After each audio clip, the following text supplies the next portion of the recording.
2022. Esse eu chamo de o ano da reestruturação. Viemos de tempos complicados e no mínimo um tanto quanto estranhos, que foi 2020 e 2021, anos de pandemia, que basicamente nos tirou da nossa rotina. Tivemos que nos adaptar de certa forma, tanto para estudar, trabalhar e a maneira com que nós nos relacionamos com as pessoas. E basicamente 2022 foi um ano para nos reintegrar novamente, voltar para a rotina, nos aproximar mais da rotina que nós tínhamos antes da pandemia. E querendo ou não, foi um ano de bastante expectativas e que de certa forma não deu para fazer tudo.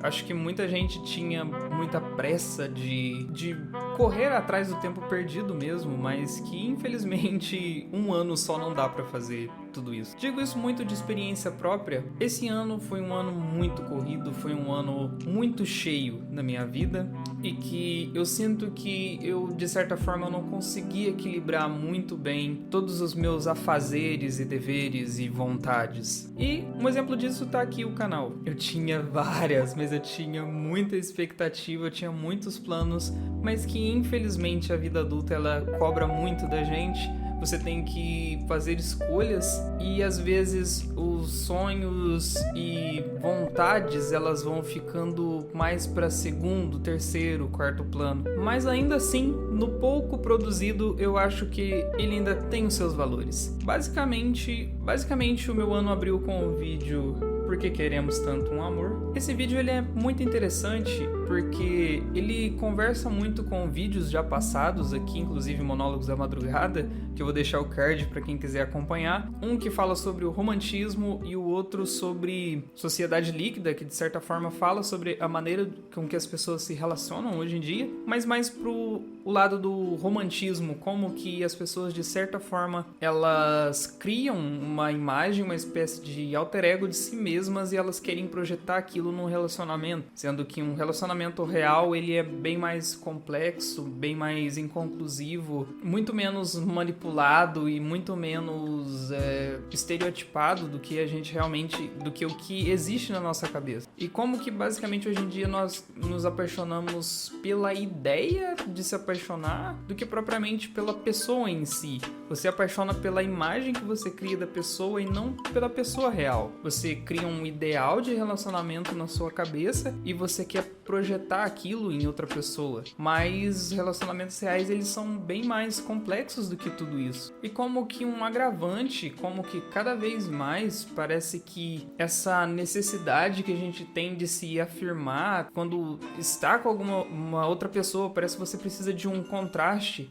Quando você está sozinho, você meio que não consegue sentir que você é alguma coisa, você só é alguma coisa em contraste com alguma outra pessoa que está ao seu lado. A carência emocional e a própria romantização, tanto da TV, da mídia em geral, como que parece que vai projetando essa ideia de relacionamento idealizado na sua cabeça, sabe? Esse vídeo é bem bacana e eu uso de exemplo o filme 500 Dias com Ela, que é um filme que eu gostava bastante quando era mais jovem. Eu reassisti antes de fazer esse vídeo e ele até que eu fui pego de surpresa porque eu me deparei com um filme que era até que melhor do que eu realmente lembrava. Esse filme ele tem alguns recortes que são bem bacanas e que de certa forma me deram inspiração para fazer esse vídeo. E eu também usei outra obra que eu gosto bastante, que é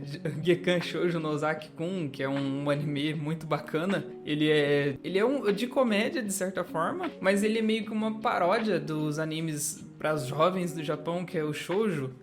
Ele meio que faz uma paródia em cima desse estilo, mas não com a intenção de ridicularizar. Ele faz uma paródia, mas é meio que, de certa forma, fazendo um humor muito divertido e que funciona muito. Mostrar que determinados clichês românticos, eles não passam de uma fantasia da cabeça da gente e que quando você coloca eles na vida real, entre aspas, fica extremamente ridículo, extremamente datado, que é totalmente disfuncional, e eu acho que esse anime ele faz isso com maestria. Esse vídeo ele abriu com chave de ouro esse ano, eu acho ele muito bacana. Engraçado como que eu comecei a produzir vídeos muito tarde esse ano, porque eu sinto que parece que foi esses dias mesmo que eu produzi esse vídeo e de repente, né? O próximo foi um monólogo da madrugada, como deixar ir aquilo que você quer que fique. Eu não lembro ao certo o título que eu coloquei, até porque é muito triste dizer isso, mas esse vídeo ele foi bloqueado pelo YouTube. Eu não procurei ver o porquê, se foi por questão de direitos autorais, eu não me lembro, eu não cheguei a ver detalhadamente o porquê, eu sei que ele foi bloqueado, ele não aparece mais para ser assistido, o que é uma pena. Esse vídeo ele é bem sensível,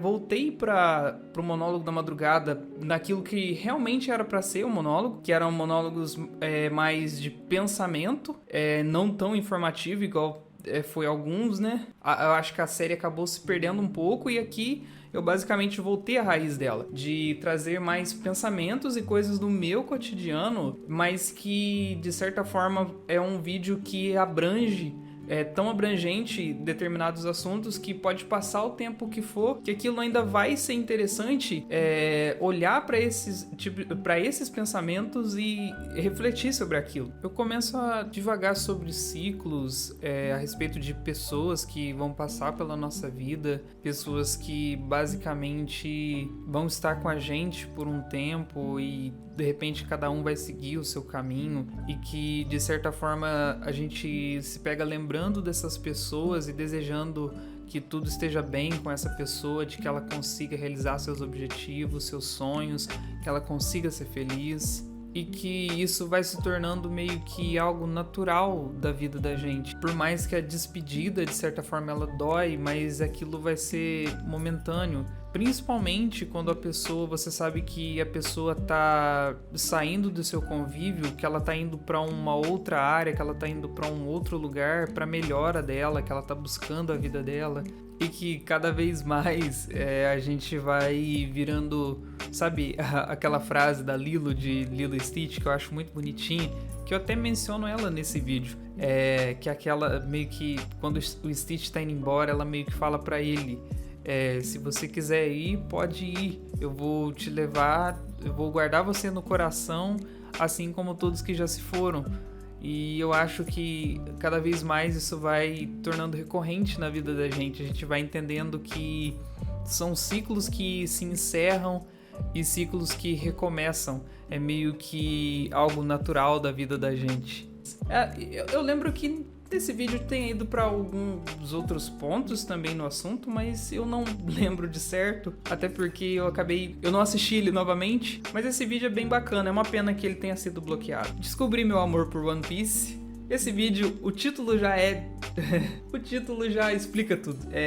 One Piece é uma obra que eu gosto muito, eu já acompanho já há alguns anos, já são vários anos. O meu primeiro contato com One Piece foi no SBT, aquela versão totalmente censurada que a gente tinha. Desde aquela época eu já achava ele com uma temática um tanto quanto curiosa, uma estética que eu achava estranhamente linda, porque aqueles personagens totalmente desproporcionais, aquela animação muito doida, mas que eu achava ela muito característica. Mas isso não foi o suficiente para me fisgar na época. Eu achava interessante, mas parava por aí. Mas foi alguns anos depois, quando eu fui assistir novamente, e basicamente eu me descobri tendo uma conexão maior com a obra foi no arco dos Tritões, que eu acho muito bacana a história da Nami e como que eu comecei a reparar um pouco mais no Luffy como personagem nessa época. É muito bacana como que One Piece de certa forma não tem nenhum balão de pensamento,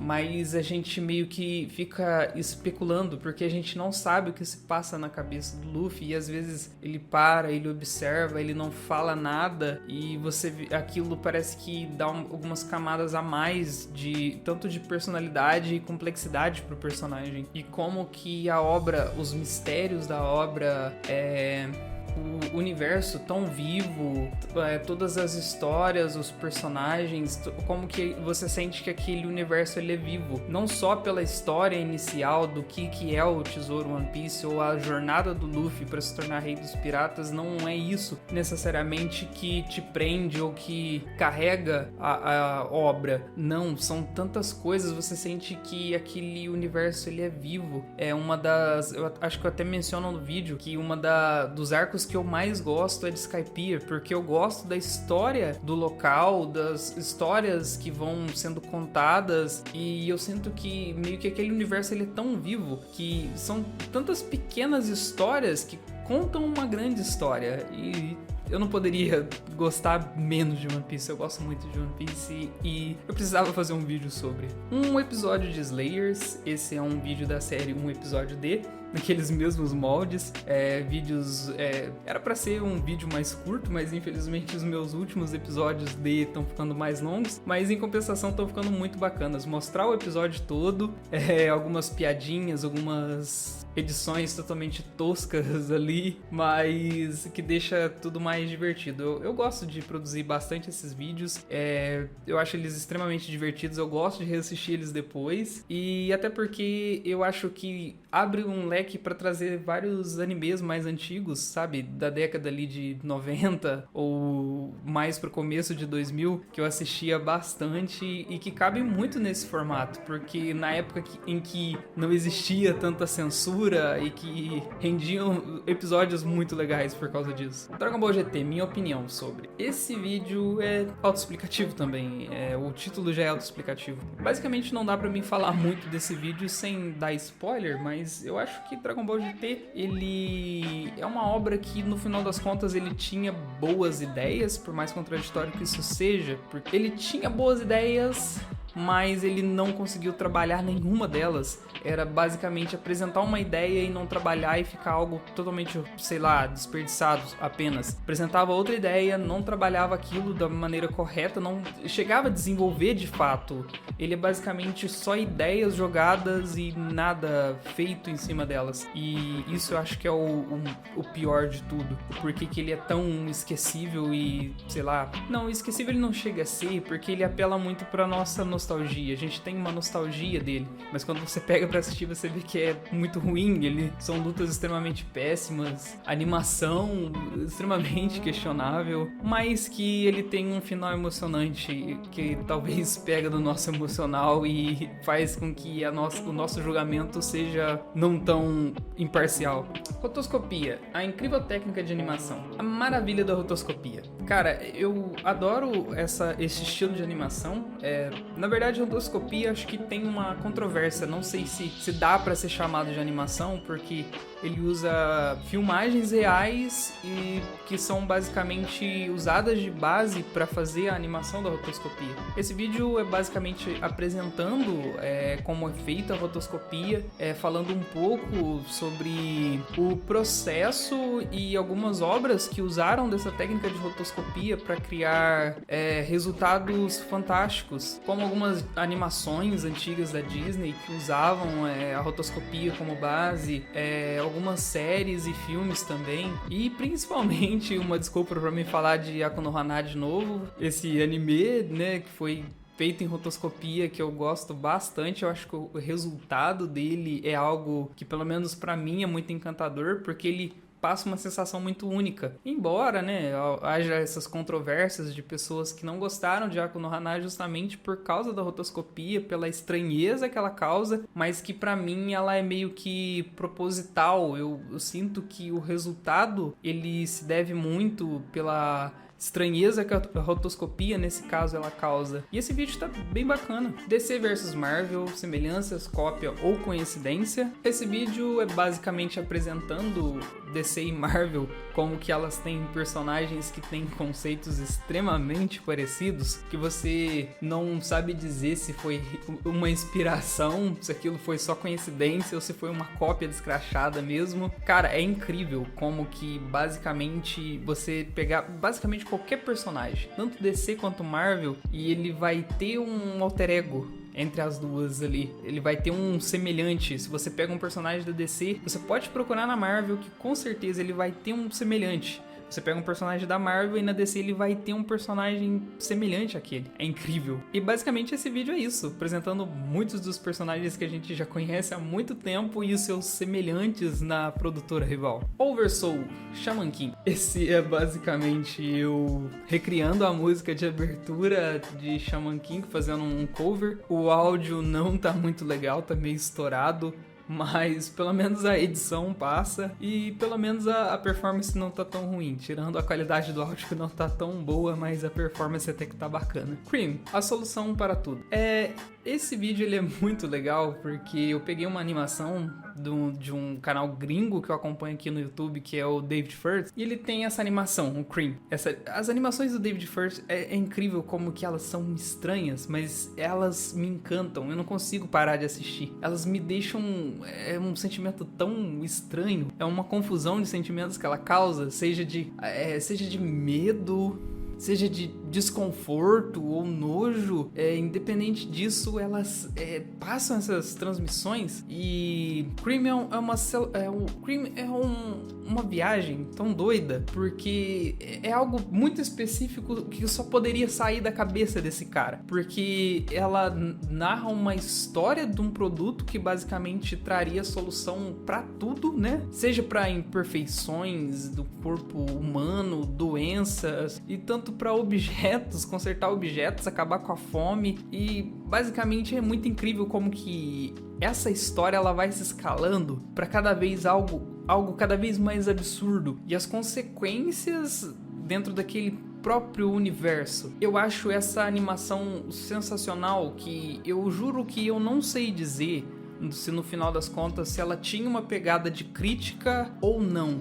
Às vezes eu sinto algumas críticas que de certa forma tá um pouco mais escrachado, mas eu não sei se a intenção do David First era realmente fazer uma crítica ou só fazer meio que uma analogia mesmo aquilo, fazer meio que um paralelo, ou eu de fato não sei. Parece que tem algumas críticas mais visíveis fazendo alusão ao próprio nosso mundo real, como que a gente reage e como que é o funcionamento das coisas, e já coisas que são mais são mais sutis. Eu sinto que tem algumas coisas que eu fico meio que no meio termo, que eu não sei dizer se aquela pegada mais sutil, se era crítica no final das contas ou não. Mas essa animação é bem legal e basicamente esse vídeo eu apresento ela e para vocês sentirem a mesma estranheza que eu senti junto comigo. Alienação do trabalho. Esse vídeo ele basicamente é um resultado que me dá uma satisfação muito grande, porque ele tem muito do que eu queria fazer desde o começo do ano, seguir a pegada desse tipo de vídeo, só que é o tipo de vídeo que precisa de tempo. Você precisa de tempo, não dá pra falar só no espontâneo, você precisa escrever, você precisa organizar, porque senão ele fica confuso. Eu ainda acho que tem momentos desse vídeo que eu de fato não consegui passar a exata ideia do que eu realmente queria, mas eu ainda acho que, comparados a vários vídeos de opiniões, de ideias, esse ele foi mais fechadinho, porque eu escrevi, eu pensei, eu tive um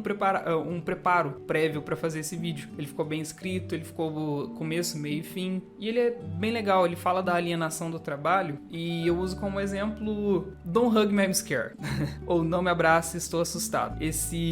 Essa animação já muito antiga do YouTube, né, que traz esse show de fantoches, trazendo muitos temas, e que não dá pra você dizer de certa forma o que é a série sem teoria, sem teorizar as coisas, porque eu sinto que tudo que acontece ali acaba sendo um pouco mais profundo do que realmente parece. E essa série ela voltou com uma temporada nova agora, basicamente, e o primeiro episódio ele fala sobre trabalho, e ele tem muitos conceitos e muitas ideias sobre o trabalho industrial, o trabalho de indústria, né?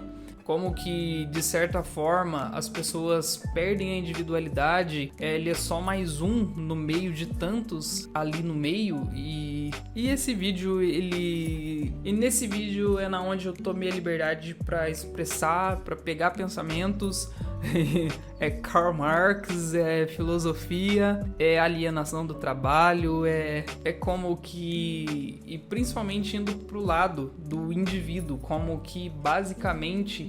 O trabalho é algo que, para muitas pessoas, o trabalho ele é algo que você acorda cedo, vai trabalhar, trabalha o dia todo, chega tarde ou à noite, toma um banho, dorme, acorda cedo, vai trabalhar, trabalha o dia todo, chega em casa tarde ou à noite, dorme, vai trabalhar e assim por diante, fica repetindo, fica sempre nesse modus operandi de fazer e que para algumas pessoas, entre aspas, não tem problema você repetir esse ciclo, você ficar nessa rotina desde que você tenha, sei lá, a carninha no final de semana, nos feriados, poder tomar uma cerveja e comer uma carne. E já outras pessoas que não conseguem, né, viver só com isso. Ela vai chegar um ponto que ela vai se sentir vazia. Ela precisa de algo a mais disso. E principalmente a ideia de emprego e trabalho.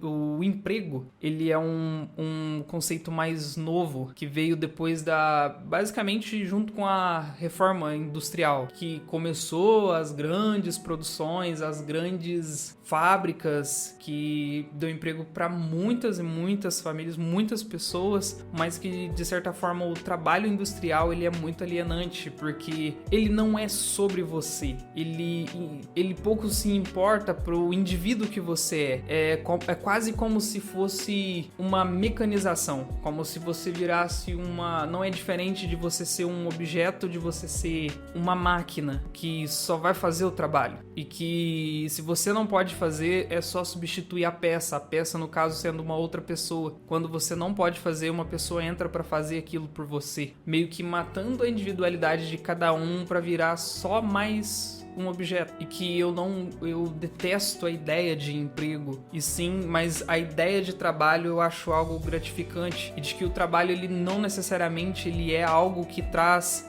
um retorno financeiro, e que muitas das vezes, dentro do próprio episódio de Don't Hug Me, tem um recorte muito bacana, porque tem o personagem que é a mala, que representa o trabalhador, o empregado, né? E tem o irmão dele que meio que representa alguém que no caso é mais voltado pro lado artístico, um trabalho artístico. Ele, por exemplo, escreveu um romance e o irmão dele fica o tempo todo falando que ele é perdedor, que ele, por não ter um emprego, sendo que ele teve o trabalho, mas não teve o reconhecimento dele pelo trabalho, que é ter escrito um romance que, de certa forma, exige um trabalho, mas um trabalho mais mental, mais artístico, mais minucioso, e não um trabalho braçal. E eu apresento também no final do vídeo um recorte de Jujutsu Kaisen, do personagem do Nanami, e como que eu gosto bastante.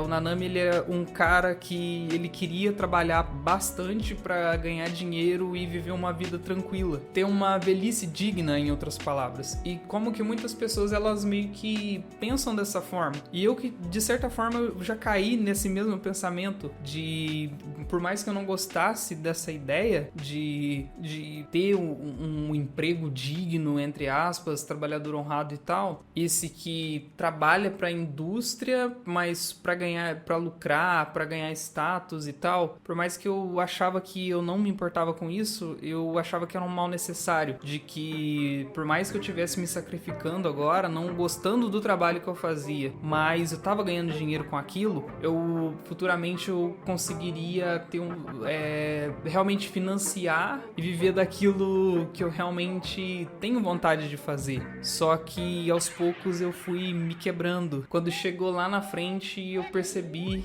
que eu só tinha me quebrado cada vez mais por forçar, achar que aquilo estava me causando mal naquela hora, mas era um mal necessário. Quando eu cheguei lá na frente, que eu percebi que não valeu a pena.